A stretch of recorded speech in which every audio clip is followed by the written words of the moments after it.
Jésus a dit qu'il viendrait un moment où le monde serait pris au dépourvu, complètement. C'est vraiment bien de prendre le temps de se revoir. Je sais. J'ai l'impression que le temps file à toute allure. David, chéri, nous allons être en retard à l'église. Oui. Oui, j'arrive. Ce n'est pas qu'il n'y aurait eu aucun avertissement, mais plutôt que les gens auraient cessé d'y prêter attention. Ils seraient devenus sourds aux signaux qui résonnaient pourtant tout autour d'eux. D'accord, allons-y, tu as vu ce qui s'est passé sur le chemin du retour? Oui, je n'arrivais pas à y croire non plus. Et devine quoi? Nous avons trouvé un chiot. Des familles seraient encore en train de dîner, la conversation légère flottant au-dessus des assiettes. Des gens conduiraient encore pour se rendre au travail, la radio réglée sur les nouvelles du matin, l'esprit préoccupé par les tâches à venir. Et au milieu de toute cette routine d'une vie ordinaire, quelque chose d'inédit, d'absolument impensable, se produirait. En un instant, en un clin d'œil, l'église aura disparu. Le silence qui suivra sera plus lourd que n'importe quel vacarme, plus important que vous ne le croyez. Nous ajustons notre altitude pour éviter les turbulences à venir. Bien reçu. Maintien du cap et de la vitesse. Je pourrais rester comme ça éternellement. Moi aussi. Ce moment est parfait. À partir d'aujourd'hui, je promets de rester à tes côtés, dans la joie comme dans l'épreuve. Allez, juste un tour de plus. Et, ça fait tellement de bien de te voir face à face. Tu m'as manqué aujourd'hui. Oui, je suis libre maintenant. Bonsoir. Je ne sais même pas par où commencer cette émission ce soir. Nous avons une nouvelle de dernière minute, et ce que nous voyons ne ressemble à rien de ce que j'ai pu couvrir dans ma carrière. Des millions de personnes se sont simplement évanouies dans la nature. Disparues. À cette heure, il n'y a aucune explication officielle, mais nous savons que ce phénomène est mondial. Des familles entières signalent la disparition de leurs proches. Des vols commerciaux font état de sièges vides au milieu du voyage, le silence régnant dans des cabines auparavant bondées. Les lignes d'urgence sont complètement saturées, chaque appel racontant la même histoire d'absence soudaine. Pour l'instant, les autorités demandent au public de rester calme. Des gens sont simplement partis. Nous comprenons la peur et la confusion que cela engendre, mais à cet instant, il n'y a aucune preuve d'une menace immédiate et continue. Et nous ne savons pas encore ce que cela signifie pour le destin du monde. Un jour viendra où ce monde connaîtra quelque chose qu'il n'a jamais vu auparavant. Ce ne sera pas une guerre dévastatrice, pas une catastrophe naturelle localisée, pas un effondrement financier ou une urgence globale. En un seul instant, si rapide qu'il ne pourra être mesuré par aucune horloge humaine, des millions de personnes seront enlevées de la Terre. Aucune sirène d'avertissement ne retentira. Aucune diffusion d'urgence ne viendra interrompre les ondes. Un instant, la vie continuera comme à l'accoutumée, et l'instant d'après, la réalité elle-même sera brisée en 1000 morceaux. Des maisons seront visitées, mais on les trouvera vides, étrangement silencieuses.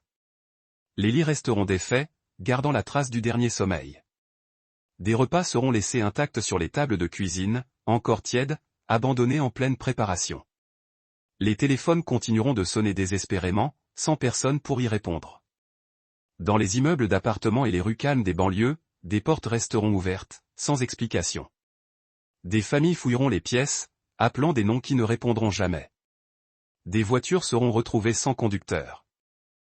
Des véhicules seront découverts encastrés dans des barrières de sécurité, garés à des angles étranges sur les autoroutes, ou calés à des feux verts dont les moteurs tournent encore. Les systèmes de circulation sombreront dans le chaos total alors que les conducteurs s'évanouiront soudainement au milieu de leur trajet. Les trains ralentiront de manière inattendue, le silence ayant remplacé le bruit familier des cabines de pilotage. Des avions déclareront des urgences, avant de sombrer eux-mêmes dans le silence. Les tours de contrôle s'affoleront tandis que les pilotes ne répondront plus. En quelques secondes, les réseaux de transport du monde entier seront plongés dans une confusion indescriptible. Les villes ressentiront d'abord l'absence. Les services d'urgence seront submergés d'appels qui n'auront aucun sens, des fragments d'horreur et d'incompréhension. Les rédactions se démèneront pour trouver des réponses qu'elles n'ont pas. Les médias sociaux seront inondés de la même question, répétée dans chaque langue et chaque nation, que s'est-il passé? Les gouvernements tenteront des explications complexes. Les experts spéculeront, proposant des théories allant de l'enlèvement extraterrestre à un phénomène quantique. Les autorités exhorteront au calme. Mais aucune explication, scientifique ou politique, ne pourra satisfaire le vide laissé. Et cet événement ne sera pas limité à une seule nation, une seule culture ou un seul fuseau horaire. Cet événement sera mondial, simultané. Il sera apparemment sans distinction dans son apparence, mais parfaitement précis dans son exécution divine. Des gens disparaîtront de chaque continent, quelle que soit leur couleur de peau, leur origine, leur milieu social, jeunes et vieux, riches et pauvres, célèbres et inconnus. Ne faites jamais l'erreur de penser que ceux qui seront enlevés lors de l'enlèvement, le « rapture », ne sont que les personnes qui fréquentent votre église, vivent dans votre quartier, parlent votre langue ou partagent votre culture. La famille de Dieu est infiniment plus vaste que n'importe quelle congrégation locale ou cercle familier. Partout dans le monde, dans des villes dont vous n'avez jamais entendu parler, dans des villages que vous ne pourriez pas trouver sur une carte, il y a des croyants fidèles dont la vie ne ressemble en rien à la vôtre en apparence. Ils adorent de différentes manières, souvent dans des conditions précaires, parfois au prix de sacrifices bien plus grands.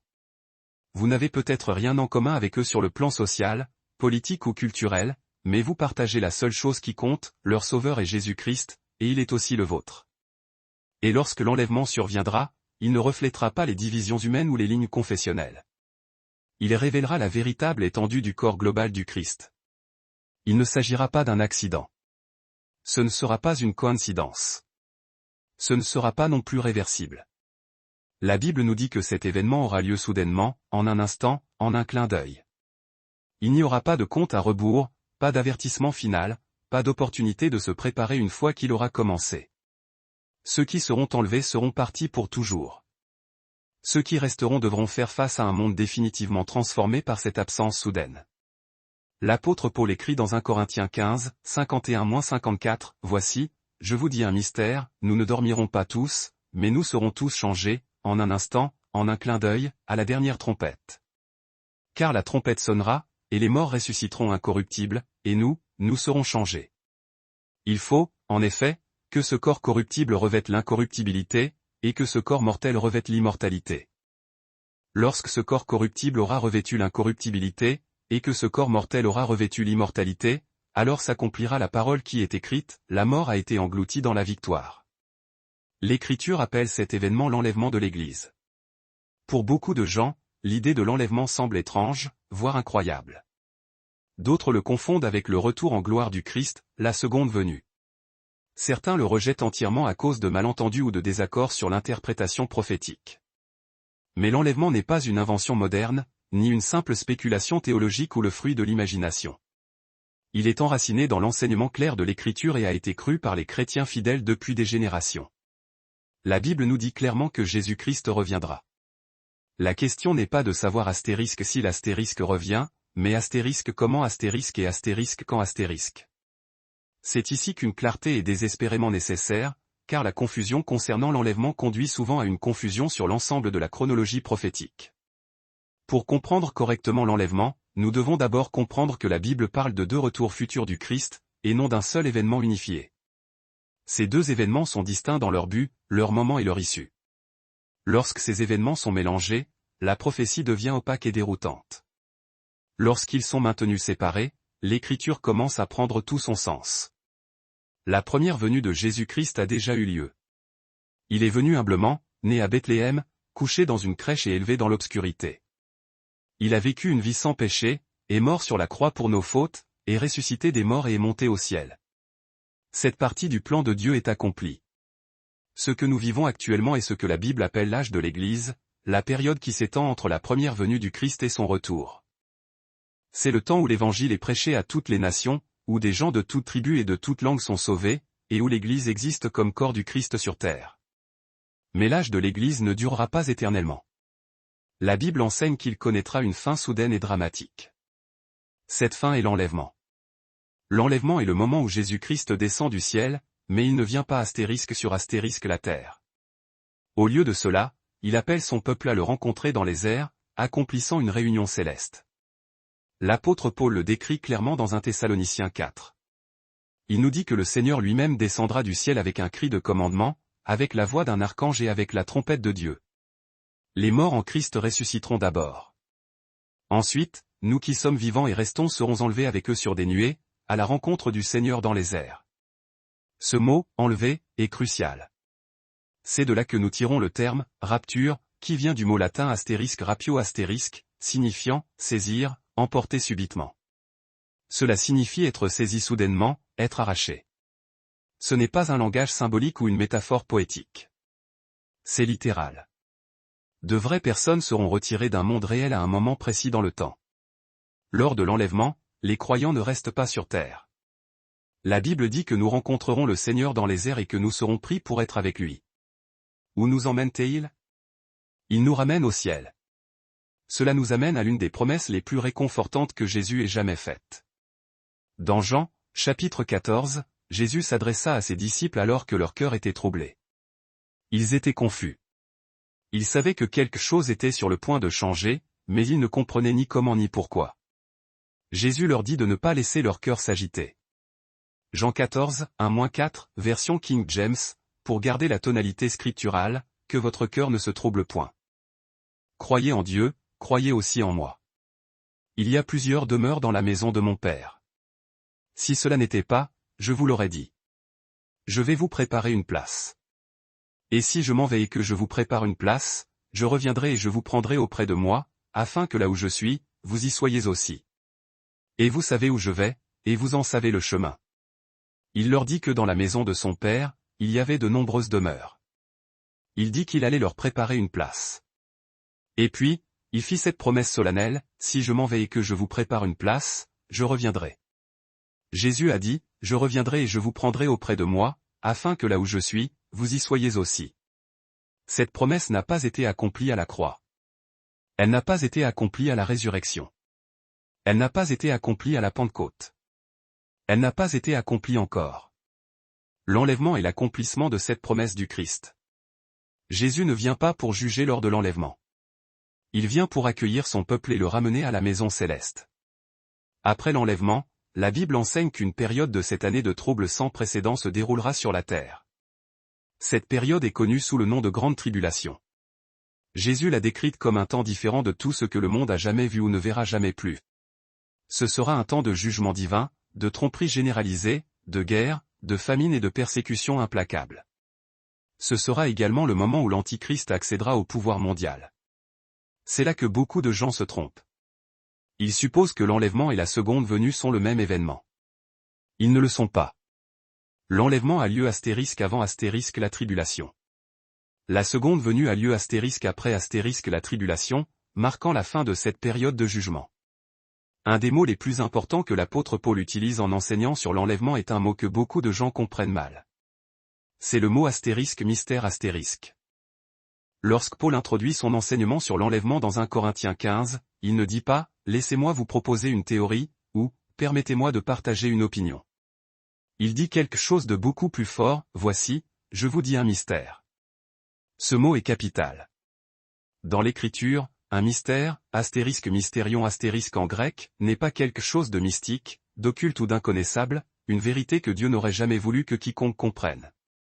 Un mystère dans la Bible est une vérité qui était cachée dans le passé, mais qui a maintenant été révélée par Dieu au moment opportun. C'est une vérité qui ne pouvait être pleinement connue jusqu'à ce que Dieu choisisse de la dévoiler.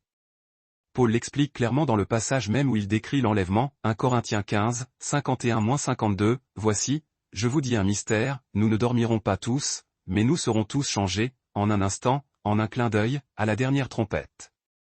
Car la trompette sonnera, et les morts ressusciteront incorruptibles, et nous serons changés. » Paul commence en disant, « Voici. » Ce mot signifie, faites attention. Ne manquez pas cela. C'est d'une importance vitale. Puis il dit, je vous dis un mystère. En d'autres termes, c'est quelque chose que Dieu révèle maintenant et qui n'était pas pleinement compris auparavant. Quel est ce mystère? C'est que tous les croyants ne mourront pas. Certains seront vivants lorsque le Christ viendra. Et en un seul instant fulgurant, les vivants et les morts en Christ seront instantanément glorifiés et changés. Ceci n'est pas une prophétie de l'Ancien Testament que l'on répète. C'est une nouvelle révélation donnée spécifiquement à l'Église. Cela explique un point important. Si l'enlèvement avait été clairement révélé dans l'Ancien Testament, Israël l'aurait attendu. Mais il ne l'attendait pas. Les prophètes de l'Ancien Testament parlaient souvent du royaume à venir, du règne du Messie et du jugement des nations. Ils ont discerné la première venue et la seconde venue du Christ, mais ils n'ont pas clairement vu l'âge de l'Église entre les deux, ni l'enlèvement qui y mettrait fin. C'est pourquoi le peuple juif attendait un roi conquérant, et non un serviteur souffrant. Et c'est pourquoi il n'attendait pas un retrait soudain des croyants avant le jugement. L'enlèvement appartient à une catégorie de révélations différentes. Il est unique à l'âge de l'Église. Paul explique ce principe du mystère encore plus clairement dans son épître aux Éphésiens. Éphésiens 3, 3-6, comment, par révélation, le mystère m'a été donné à connaître, ainsi que je l'ai écrit plus haut en quelques mots, par où, en lisant, vous pouvez comprendre mon intelligence du mystère du Christ. Ce mystère n'a pas été manifesté aux fils des hommes dans les autres âges, comme il a été révélé maintenant à ses saints apôtres et prophètes par l'Esprit, que les gentils sont cohéritiers, membres du même corps, et participants de sa promesse en Christ par l'Évangile. Remarquez ce que dit Paul, ce mystère n'a pas été manifesté dans les autres âges. Il est révélé maintenant. L'Église elle-même, juifs et gentils unis en un seul corps, était un mystère. Et l'enlèvement, qui concerne le retrait et la glorification de ce corps, appartient à cette même vérité révélée, inaugurée par Paul. Cela nous aide à comprendre pourquoi les prophètes de l'Ancien Testament parlaient du jour du Seigneur, du jugement et de la restauration d'Israël, mais ne décrivaient pas clairement l'enlèvement. Ils ne se trompaient pas. Ils ne recevaient simplement pas l'image complète. Cela nous aide également à comprendre pourquoi Jésus a parlé de cet événement d'une manière subtile mais intentionnelle. Dans Jean 14, Jésus n'a pas utilisé d'images apocalyptiques tonitruantes. Il n'a pas décrit des trompettes, des nuées ou une résurrection de masse. Au lieu de cela, il a parlé comme un époux s'adressant à son épouse. Jean 14, 1-3, que votre cœur ne se trouble point. Croyez en Dieu, croyez aussi en moi. Il y a plusieurs demeures dans la maison de mon Père. Si cela n'était pas, je vous l'aurais dit. Je vais vous préparer une place. Et si je m'en vais et que je vous prépare une place, je reviendrai et je vous prendrai auprès de moi, afin que là où je suis, vous y soyez aussi. Ce langage est intime, personnel, profondément rassurant. Jésus n'était pas en train d'établir une chronologie prophétique détaillée pour son peuple. Il faisait une promesse de lien éternel. Il n'a pas expliqué quand cela se produirait. Il n'a pas expliqué à quelle vitesse. Il a simplement dit, je reviendrai et je vous prendrai auprès de moi. Pourquoi a-t-il parlé de cette manière relationnelle? Parce que l'explication complète de ce mystère était encore à venir, après la croix, après la résurrection, après la naissance de l'Église. Cette explication plus complète serait donnée par l'apôtre Paul, le récipiendaire de la révélation sur le corps du Christ. Paul est celui qui explique la mécanique, le moment précis, la transformation, et la soudaineté de l'événement, non pas parce que Jésus aurait retenu la vérité, mais parce que Dieu révèle la vérité progressivement, au bon moment, aux bonnes personnes, dans le bon but.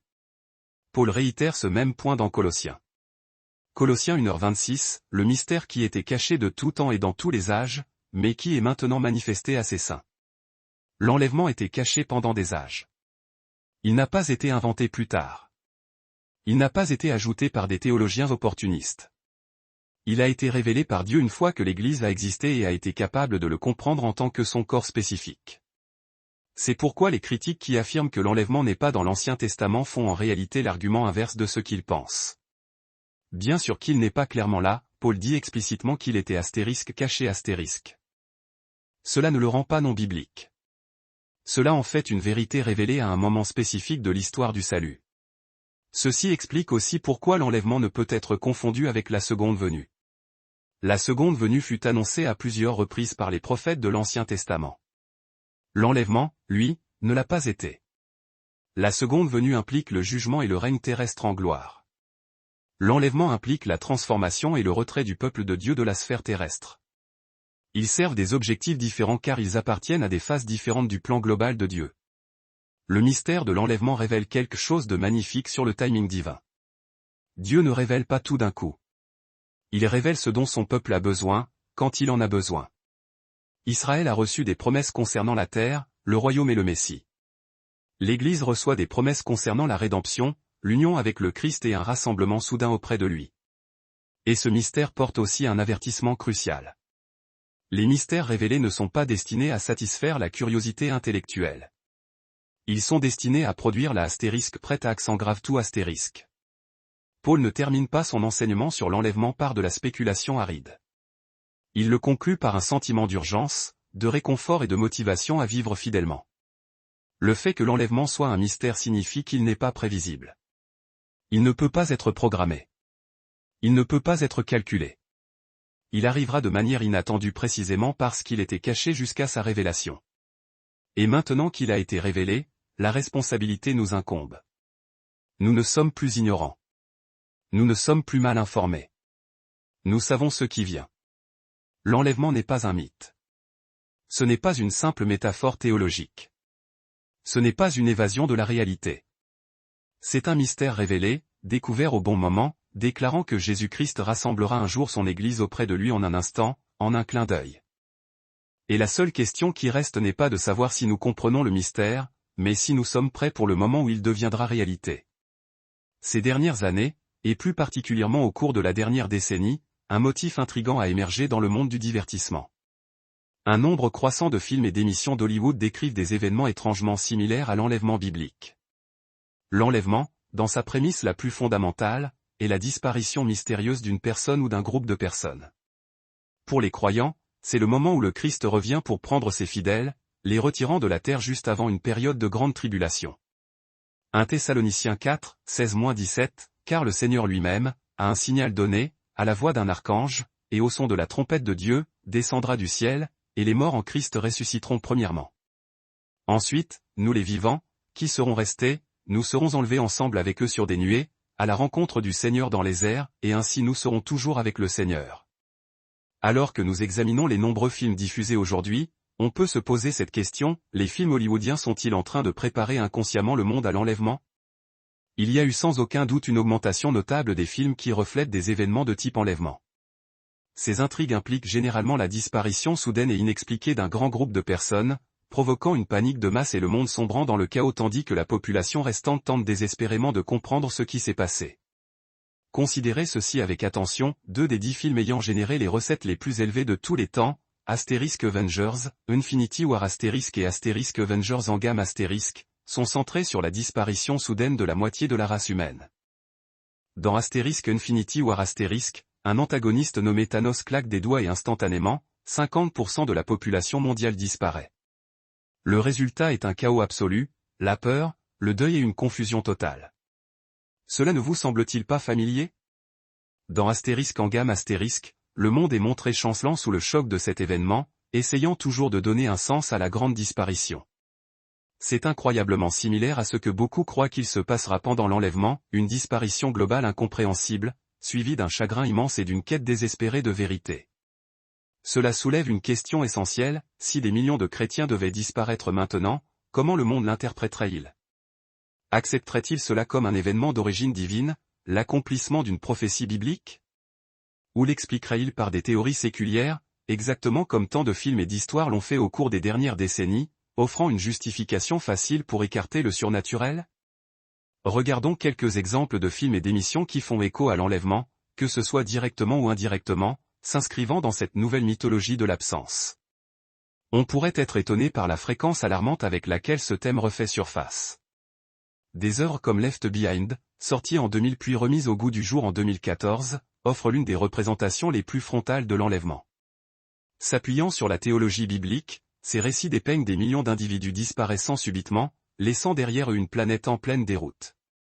Des avions s'écrasent, des véhicules entrent en collision, et le monde est plongé dans un chaos absolu, cherchant désespérément une explication. Puis il y a The Remaining, un film d'horreur de 2014, où une cérémonie de mariage bascule dans le cauchemar lorsque les invités s'évanouissent sans avertissement. Ce qui s'ensuit est véritablement terrifiant, des créatures démoniaques apparaissent et l'humanité est précipitée dans les ténèbres. C'est une vision saisissante de ce à quoi pourrait ressembler le monde après l'enlèvement. This is the End, une comédie de 2013, puis également dans l'imagerie de l'enlèvement, mais avec une touche d'humour noir. Le ciel s'ouvre, des gens sont emportés vers les hauteurs, et ceux qui restent sont contraints de faire face à la destruction apocalyptique. La série HBO The Leftovers, quant à elle, raconte les conséquences du moment où 2% de la population mondiale disparaît instantanément. Le monde se retrouve en deuil et dans une confusion totale. Bien que la série ne nomme jamais directement l'enlèvement, les parallèles sont évidents et troublants. Il existe bien d'autres exemples, mais ce qui devient de plus en plus clair, c'est l'émergence d'un schéma cohérent. Hollywood est en train de normaliser l'idée de disparition massive et du chaos post-enlèvement. Ce que nous observons ici n'est pas une simple coïncidence. Ces récits ne sont pas bibliques en soi, mais ils en imitent la substance prophétique. C'est ce qui les rend dangereux, car ils incitent les gens à relier les événements de type enlèvement à la science-fiction plutôt qu'aux saintes écritures. Le monde reconnaîtra-t-il l'enlèvement lorsqu'il se produira? Lorsque l'enlèvement aura lieu, des millions de croyants nés de nouveau disparaîtront subitement. Avions, bus, voitures et foyers seront abandonnés en pleine activité. Il n'y aura aucune explication que la science matérialiste pourra fournir. La Bible ne nous dit pas comment l'humanité expliquera précisément cet événement cosmique, mais nous pouvons être certains que le diable, le dieu de ce monde, en fournira une. 2 Thessaloniciens 2h11 nous met en garde, révélant, c'est pourquoi Dieu leur envoie une puissance d'égarement, pour qu'ils croient au mensonge. Quel sera ce mensonge? Certains spéculent qu'il impliquera les extraterrestres, l'idée que des entités non terrestres auraient enlevé les personnes disparues. Cette théorie a gagné du terrain, alimentée par la multiplication des observations d'OVNI, ou UAPS phénomènes aériens non identifiés, les divulgations gouvernementales et une obsession croissante dans les médias pour la vie interdimensionnelle et extraterrestre. D'autres suggèrent que le mensonge pourrait impliquer un glissement dimensionnel, où les disparus auraient ascensionné vers un autre royaume par le biais d'une évolution accélérée ou d'une transformation énergétique. D'autres encore pensent que les gouvernements pourraient prétendre qu'il s'agissait d'une expérience militarisée globale qui aurait mal tourné, une ruse destinée à susciter la peur et à justifier l'instauration de la loi martiale. Et Hollywood, avec une diligence troublante, semble préparer le terrain mental pour de telles idées. Il a rendu plus facile de croire en presque n'importe quoi, sauf en la parole de Dieu. Cette simple phrase révèle l'état spirituel actuel du monde. Nous vivons une époque où la société est plus ouverte à l'absurde, au spéculatif et à l'extravagant qu'à la vérité simple et puissante de la parole de Dieu. L'ironie est stupéfiante. Les gens sont prêts à considérer n'importe quelle théorie, aussi illogique ou non étayée soit-elle, du moment qu'elle n'implique pas la reconnaissance de l'existence d'un Dieu saint qui les a créés, qui les aime et qui les appelle à la repentance. Prenons l'exemple de la théorie du Big Bang. On nous dit qu'au commencement, il n'y avait rien. Puis, sans aucune raison apparente, le néant a explosé. Et de cette explosion chaotique est né l'univers, les étoiles, les planètes, la Terre, les océans, les forêts, les animaux et les êtres humains. D'une manière ou d'une autre, de ce moment de désordre est né l'ordre. Du hasard est née l'application de lois finement ajustées. D'une déflagration est née la beauté. Et le monde accepte cela sans broncher. Les gens se moquent de l'idée d'un créateur intelligent. Pourtant, ils croient que le néant a explosé pour se transformer en tout. Mais examinons cela de plus près. Si vous entriez dans une pièce et voyiez un ordinateur parfaitement conçu posé sur un bureau, vous ne supposeriez jamais qu'il s'est assemblé tout seul. Vous sauriez que quelqu'un l'a conçu, élaboré et construit avec un but précis et une intelligence intentionnelle. Le câblage complexe, les circuits logiques, tout témoigne d'une conception délibérée.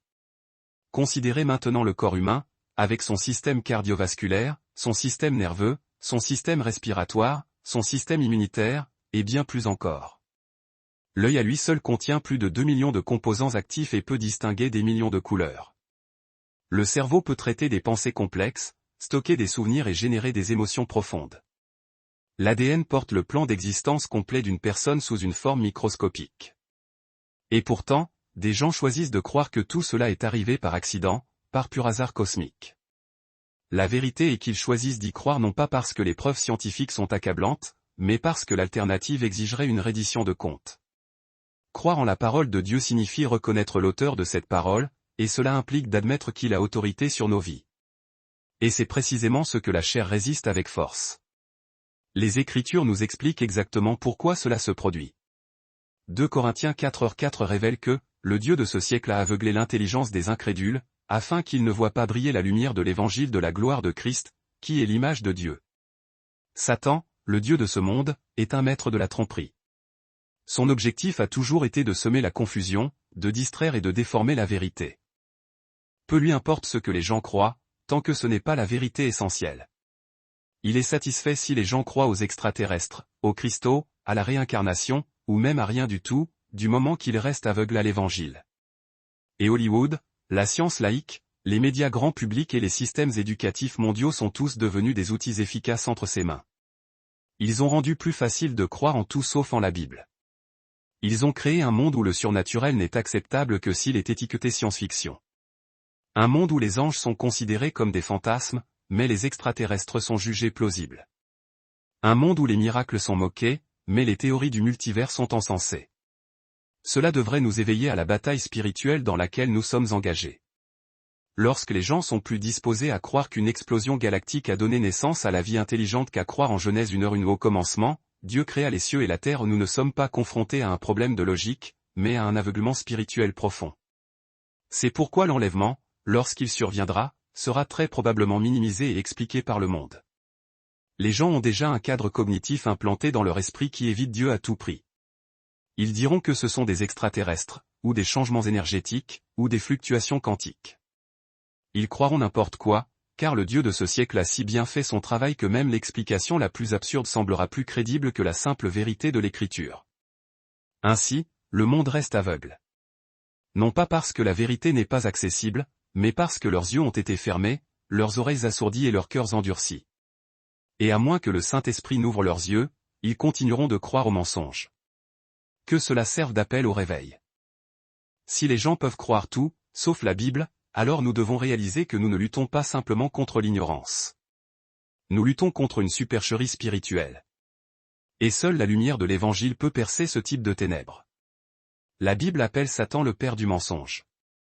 L'un de ses plus grands outils est la tromperie par l'explication. Il ne cache pas toujours la vérité. Parfois, il la tord juste assez pour semer la confusion. Il s'est effacé lui-même dans ce monde. Le diable a convaincu même de nombreux soi-disant chrétiens qu'il n'existe pas, que les démons ne sont pas réels, et que la guerre spirituelle n'est qu'imaginaire. C'est le degré de son habileté à la tromperie. Alors, lorsque l'enlèvement aura lieu, ne soyez pas surpris s'il a déjà une explication toute prête. Et cette explication pourrait bien avoir déjà été répétée et mise en scène dans des films, des livres et des séries télévisées. En fait, il ne serait pas étonnant de voir un leader mondial ou une figure influente émerger immédiatement après l'enlèvement pour calmer les populations et offrir des réponses, exactement comme l'Antéchrist est prophétisé de le faire. Ces films préparent-ils ou conditionnent-ils l'humanité? Voici la distinction essentielle. Ces films préparent-ils les gens à considérer la vérité de l'enlèvement, ou les conditionnent-ils à la rejeter comme de la simple science-fiction? À bien des égards, c'est les deux. Pour certains, ces films éveillent la curiosité, les incitant à se plonger dans la Bible pour découvrir la vérité. Pour d'autres, c'est une désensibilisation méthodique.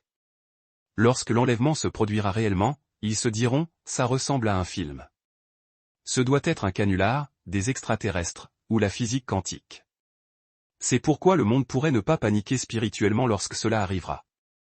Ils pourraient penser qu'ils comprennent déjà la situation parce qu'ils l'ont déjà vu simuler. Il devient plus facile de croire en n'importe quoi d'autre qu'en Jésus-Christ, simplement parce que les médias l'ont rendu ainsi. Quelqu'un rassemblera les pièces du puzzle, mais tout le monde ne croira pas aux mensonges. Lorsque l'enlèvement aura lieu, quelqu'un, peut-être beaucoup de gens, fera le lien. Ils se souviendront que seuls les chrétiens nés de nouveau ont disparu. Non pas seulement ceux qui allaient à l'église, mais ceux qui entretenaient une véritable relation personnelle avec Jésus-Christ. Cette prise de conscience conduira certains à la repentance. Nous devons également reconnaître que Dieu est miséricordieux et qu'il laisse toujours un reste fidèle. Même dans sa colère, il se souvient de la miséricorde. Nous ne savons pas avec certitude si Hollywood prépare intentionnellement le monde à l'enlèvement. Nous ne savons pas quelle explication les gouvernements du monde offriront. Mais voici ce que nous savons, l'enlèvement se produira. Jésus l'a promis. Paul l'a enseigné. Jean l'a vu. Et quand cela arrivera, il n'y aura plus de temps pour se préparer. 1 Corinthiens 15h52 dit, en un instant, en un clin d'œil, à la dernière trompette. Nous serons changés. La seule façon d'être prêt est de connaître Jésus-Christ maintenant. Pas demain, pas le mois prochain. Maintenant. Il ne suffit pas de dire, je crois en Dieu. Vous devez naître de nouveau. Vous devez marcher dans l'obéissance à sa parole. Vous devez vous repentir de vos péchés. N'attendez pas de voir si l'enlèvement est réel. N'attendez pas d'entendre l'explication du monde. À ce moment-là, l'âge de la grâce pourrait être terminé. Ne placez pas votre foi dans les opinions des cinéastes, des auteurs ou des politiciens. Placez votre foi dans la parole de Dieu. Ce qui compte n'est pas de savoir si Hollywood prépare le monde. Ce qui compte, c'est de savoir si vous êtes préparé. Repentez-vous. Croyez. Suivez Jésus. Car lorsque l'enlèvement aura lieu, vous ne voudrez pas être laissé derrière. Il viendra un jour où nous rendrons notre dernier souffle sur cette terre. Pour le croyant en Jésus-Christ, ce moment n'est pas la fin. C'est le commencement le plus glorieux qui soit. Imaginez, si vous voulez, votre première heure au ciel. À quoi ressemblera-t-elle? Que verrez-vous, entendrez-vous et ressentirez-vous? Pensez-y un instant. Comment sera votre première heure au ciel? Réalisez, j'y suis. J'ai réussi. Pour beaucoup, la pensée de la mort engendre la peur et l'angoisse. Mais pour l'enfant de Dieu, la mort n'est pas une tragédie. C'est un retour à la maison. L'apôtre Paul a déclaré, être absent du corps, c'est être présent avec le Seigneur. Au moment même où votre cœur battra son dernier rythme, vous vous retrouverez dans un lieu plus réel, plus vibrant et plus vivant que tout ce que vous avez jamais connu. Le poids de ce monde, ses chagrins, ses épreuves et ses douleurs seront laissés derrière vous. Et en un instant, vous entrerez dans la gloire éblouissante du ciel. Il n'y aura plus de factures à payer, plus de visites chez le médecin, plus d'inquiétude concernant l'avenir incertain. Chaque épreuve que vous avez endurée ici-bas semblera être une affliction momentanée en comparaison de l'éternité de joie qui vous attend. Vos luttes ne seront rien de plus qu'un murmure lointain tandis que vous pénétrerez dans la paix envahissante de la présence de Dieu. Lorsque vos yeux s'ouvriront au ciel, que verrez-vous? Apocalypse 21, 18-21 décrit une cité si magnifique que les mots humains sont impuissants à capturer sa beauté surnaturelle. Des rues pavées d'or pur, des murs de jaspe scintillant, des portes faites de perles uniques, des couleurs plus brillantes que tout ce qui existe sur terre. Le rayonnement de Dieu lui-même éclaire tout. Il n'y a plus de nuit, plus de ténèbres, seulement une lumière éternelle et parfaite. Chaque larme que vous avez versée sur terre sera essuyée. Et la douleur de ce monde ne sera plus qu'un souvenir vague et lointain. Au moment où vos yeux s'ouvriront dans la Jérusalem céleste, la réalité à couper le souffle d'Apocalypse 21, 18-21 se déploiera devant vous. Des rues d'or si pures qu'elles brillent comme du verre transparent. Des remparts de jaspe qui étincellent d'un éclat divin. Des portes massives faites d'une seule perle, qui irradient une beauté indescriptible. Mais au-delà de la majesté de la Nouvelle Jérusalem, au-delà des couleurs éblouissantes et de la lumière radiante, il y a quelque chose de bien plus grand, une présence écrasante et enveloppante d'amour parfait. L'atmosphère même est saturée de la gloire de Dieu. Sa lumière inonde chaque recoin, chassant toute obscurité. Car dans cette ville, il n'y a ni nuit, ni douleur lancinante, ni tristesse, seulement la joie éternelle. Pouvez-vous l'imaginer? L'instant où vous entrez au ciel, une paix inexplicable vous submerge entièrement. Les fardeaux que vous avez portés si longtemps ont disparu, et ce pour toujours. Chaque blessure, chaque cicatrice de cette vie terrestre n'est plus. Le poids des luttes terrestres, le chagrin de la perte, la souffrance de la solitude s'évanouissent en un éclair. Vous êtes à la maison. Vraiment à la maison. Un endroit pour lequel vous étiez toujours destiné, où votre cœur trouve enfin son repos parfait et complet. Pendant votre première heure au ciel, c'est ce que vous ressentirez. Imaginez les visions et les expériences qui vous attendent. Représentez-vous les voix d'anges chantant en adoration fervente, leur mélodie remplissant l'espace d'une harmonie dépassant tout ce qui a jamais été entendu sur terre. Pensez au son des chœurs célestes, purs, puissants et d'une beauté si exquise qu'elle vous coupe le souffle. Et puis, vous le voyez. Jésus. Celui qui a marché avec vous à travers les tempêtes de la vie, celui qui a pleuré avec vous dans le chagrin et s'est réjoui avec vous dans le triomphe. Celui dont l'amour vous a soutenu lorsque vous aviez envie d'abandonner. Il se tient là, dans toute sa gloire ineffable, radiant au-delà de toute imagination. Ses yeux sont remplis d'un amour qui pénètre les parties les plus profondes de votre âme. Chaque question, chaque désir ardent, chaque lutte est réduit au silence par un seul regard. Vous tombez à genoux, non par peur terrifiante, mais par pur amour extatique, submergé par la grâce qui vous a porté à travers cette vie et vous a ramené sain et sauf à la maison éternelle. Et puis, il parle. Oh, le son de sa voix. Il est plus mélodieux que n'importe quel chant, plus puissant que le tonnerre le plus fort, mais pourtant plus doux qu'un murmure qui apaise l'âme. Peut-être prononcera-t-il les paroles de Matthieu 25, 21, « C'est bien, bon et fidèle serviteur, entre dans la joie de ton Seigneur. » Et tandis que ces mots se gravent dans votre cœur, des vagues de joie au-delà de toute compréhension vous submergent. Chaque sacrifice, chaque épreuve, chaque larme versée pour son amour tout en valait la peine. Imaginez simplement l'instant où vous verrez Jésus. Pouvez-vous visualiser son apparence? Pouvez-vous entendre le son de sa voix? Celui qui est mort pour vous. Celui qui vous a porté à travers chaque épreuve. se tenant maintenant devant vous dans toute sa splendeur divine. Imaginez enfin pouvoir le toucher, ressentir la chaleur réconfortante de sa présence. Pour nous, en tant que chrétiens, Jésus est le cœur même de notre foi, notre plus grand trésor. Même ici-bas, il est plus réel pour nous que l'air que nous respirons. Bien que nous ne puissions pas le voir avec nos yeux physiques dans cette vie, le jour viendra où nous le contemplerons face à face. Et dans cette première heure au ciel, vous le verrez enfin. Celui que vous avez tant désiré. Celui qui vous a aimé avant la fondation du monde. Vous n'aurez plus à vous demander si Dieu entend vos prières. Vous vous tiendrez devant lui et entendrez sa voix. Vous n'aurez plus à imaginer à quoi ressemble Jésus. Vous le verrez dans toute sa magnificence divine. Vous sentirez la chaleur de son étreinte, la bonté dans son contact, et la profondeur de son amour vous entourant comme un lever de soleil éternel. Et tandis que vous absorbez tout cela, une pensée remplit votre âme d'une paix accablante, c'est pour toujours. Plus de douleur, plus de chagrin, plus d'adieu. Seulement la vie, pure, abondante, éternelle, dans la présence de celui qui vous a aimé. Souvent, nous ne pensons pas assez au ciel et nous n'aspirons pas assez à y être. Pour beaucoup d'entre nous, nous considérons le ciel comme un endroit où nous allons lorsque tout le plaisir ici-bas est terminé et épuisé. Nous n'y pensons pas assez. Et lorsque nous le faisons, c'est souvent dans le contexte d'une maladie en phase terminale chez un proche ou du décès d'un être cher. Et puis, après un certain temps, nous oublions à nouveau le ciel. Mais en tant que croyants rachetés, nous sommes appelés à avoir une perspective différente sur le ciel. Ce n'est pas simplement un lieu où nous allons lorsque la vie sur terre est achevée, mais plutôt la destination ultime pour ceux qui ont placé leur foi et leur confiance dans le Seigneur Jésus-Christ. Le ciel est un endroit où nous serons dans la présence immédiate de Dieu, enfin libérés du péché, de la douleur et de la souffrance. Alors pourquoi ne pensons-nous pas davantage au ciel, à notre héritage éternel?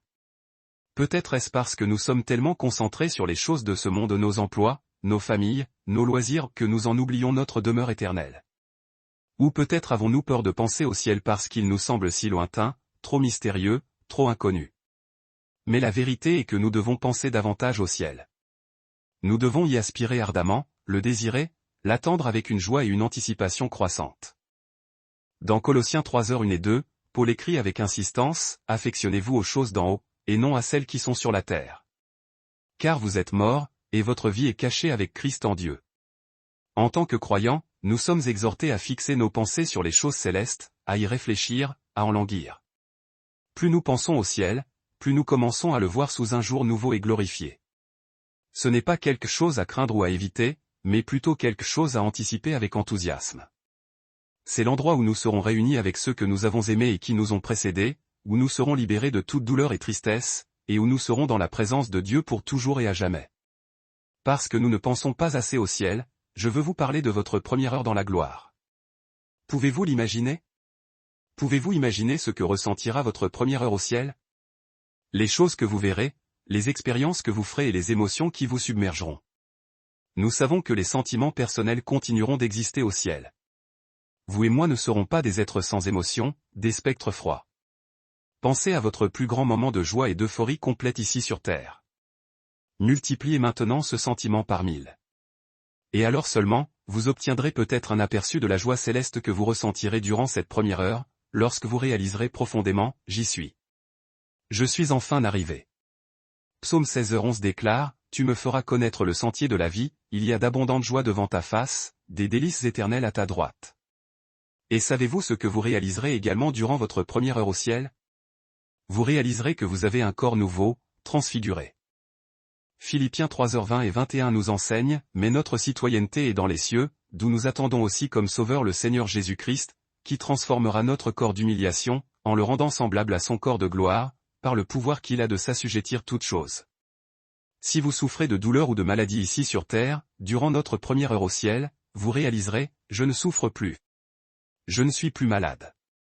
Je ne suis plus affligé. » Car notre Seigneur Jésus-Christ nous aura transformés en un corps nouveau, merveilleux et glorieux, sans défaut. Il n'y aura pas de ventilateurs artificiels au ciel. Il n'y aura pas d'hôpitaux au ciel. Il n'y aura pas de maux de tête, pas de douleurs aux genoux, pas de douleurs articulaires, ni aucune forme de souffrance physique ou psychologique. Il n'y aura pas d'ange distribuant de l'aspirine. Durant votre première heure au ciel, vous réaliserez que vous êtes entier, complet. Vous réaliserez que, bien que vous veniez de mourir quelques instants auparavant sur terre, maintenant que vous vous êtes réveillé au ciel, vous êtes plus vivant que vous ne l'avez jamais été. Dans 1 Corinthiens 15h42 à 44, Paul écrit, « Ainsi en est-il de la résurrection des morts. Le corps est semé corruptible, il ressuscite incorruptible. Il est semé méprisable, il ressuscite glorieux. Il est semé faible, il ressuscite plein de force. Il est semé corps naturel, il ressuscite corps spirituel. Nos corps terrestres sont soumis à la dégradation, à la faiblesse, à l'usuré, inévitablement, au péché. Mais le corps que nous recevrons, notre corps de gloire, sera totalement transfiguré. Il sera incorruptible, rayonnant d'une splendeur divine et doté d'une puissance insoupçonnée. Ils seront des corps spirituels, parfaitement ajustés et préparés pour l'existence éternelle en présence de Dieu, affranchis de toutes les limitations de la chair. Cependant, ce qui étonnera peut-être le plus notre esprit, ce sera cette nouvelle faculté de nous déplacer instantanément, au gré de notre volonté. Fini les chaînes du temps et les contraintes rigides de l'espace que nous connaissons. Nous posséderons des corps optimisés pour l'immortalité, capables de transcender la distance sans effort. Imaginez la liberté, voyager, d'une simple intention de l'âme, pour explorer les confins les plus lointains de l'univers, pour sonder les merveilles inimaginables de la création divine. Visiter instantanément des êtres chers éloignés. Découvrir l'étendue de la gloire de Dieu d'une manière qui dépasse actuellement notre simple compréhension. Nous ne serons pas omniprésents, c'est un attribut divin, mais notre mode de déplacement sera radicalement différent de ce que nous expérimentons dans cette enveloppe naturelle. Pouvez-vous concevoir l'ivresse de ce sentiment? Nous pourrons nous mouvoir d'un monde à l'autre en un éclair. Une autre expérience céleste essentielle sera le sentiment de retrouver enfin son foyer. Car le ciel est la demeure de votre Père céleste. Et vous serez finalement, absolument, définitivement chez vous. Dans ce lieu où réside votre Père, dès la première heure passée au ciel, vous vous sentirez enveloppé dans une paix complète et absolue, dans une sécurité parfaite. Réfléchissez à ce que signifie se sentir chez soi. C'est être dans un lieu de refuge, où vous êtes totalement à l'aise, entouré de personnes qui vous aiment et prennent soin de vous, où vous pouvez être vous-même et vous sentir accepté tel que vous êtes, sans masque ni jugement. C'est exactement ce qu'est le ciel. Et c'est précisément ce que vous ressentirez durant votre première heure dans la gloire. Vous serez accueillis à bras ouverts. Vous serez environné par l'amour infini de Dieu et par vos frères et sœurs en Christ. Et vous réaliserez que l'atmosphère entière du ciel est le Saint-Esprit. Cela me rappelle ce passage magnifique, Jean 14, 1-3. Que votre cœur ne se trouble point. Croyez en Dieu, croyez aussi en moi. Il y a plusieurs demeures dans la maison de mon Père. Si cela n'était pas, je vous l'aurais dit. Je vais vous préparer une place. Et lorsque je serai allé et que je vous aurai préparé une place, je reviendrai et je vous prendrai avec moi, afin que là où je suis, vous y soyez aussi. Nous ne sommes pas des âmes errantes dans ce monde, cherchant vainement notre place ou notre but. Nous avons une destination, un lieu d'appartenance, un endroit où nous serons pleinement reconnus et aimés sans réserve.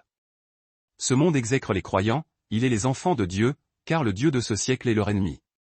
Mais au cours de votre première heure céleste, vous serez inondés d'un amour d'une intensité et d'une pureté jamais égalées auparavant, parce que vous serez enfin à la maison. Vous retrouverez les êtres chers qui se sont endormis dans le Seigneur. Si vos parents sont morts en Christ, vous les reverrez. Vous pourrez les serrer à nouveau dans vos bras. Vous pourrez leur dire à nouveau votre amour. Imaginez les réunions de famille et les retrouvailles que vous verrez au ciel.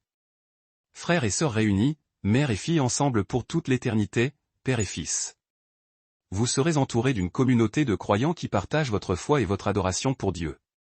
Vous ferez partie d'une famille, d'un foyer qui ne ressemble à rien de ce que vous avez connu sur cette terre. Ceci n'est pas explicitement dans la Bible, mais je crois que l'une des expériences les plus bouleversantes sera l'émerveillement absolu d'être là. Vous regarderez autour de vous, dans la gloire éternelle, voyant vos proches morts en Christ, le Dieu Tout-Puissant, avec tous ses saints anges. Et avec notre Seigneur et Sauveur Jésus-Christ, qui est la préciosité même du ciel. L'atmosphère entière sera sainteté, inondée par la présence du Saint-Esprit. Vous contemplerez le ciel et vous serez stupéfait de vous trouver dans un lieu sans péché, sans douleur, sans aucune corruption ni aucune misère. Sans maladie ni mort, dans la béatitude parfaite, dans une sainteté parfaite, dans une justice parfaite, expérimentant une joie parfaite, une joie éternelle. Où tout est purement divin, où tout est absolument beau et aimable. Et je suis certain que vous serez abasourdis d'être vous-même dans ce lieu. Vous serez émerveillés par le nombre stupéfiant des anges. Ces anges dont vous n'aviez fait que lire les récits seront là, visibles à vos yeux. Le ciel, mes amis, sera prodigieux. Attendez-vous à cela. Votre esprit terrestre ne peut ni concevoir ni même imaginer la joie et l'euphorie complète que vous ressentirez durant votre première heure dans la gloire. Lorsque la pleine réalisation frappera votre âme. Je suis là. Je suis là. J'ai un nouveau corps. Je suis enfin, vraiment, dans la maison de mon Père.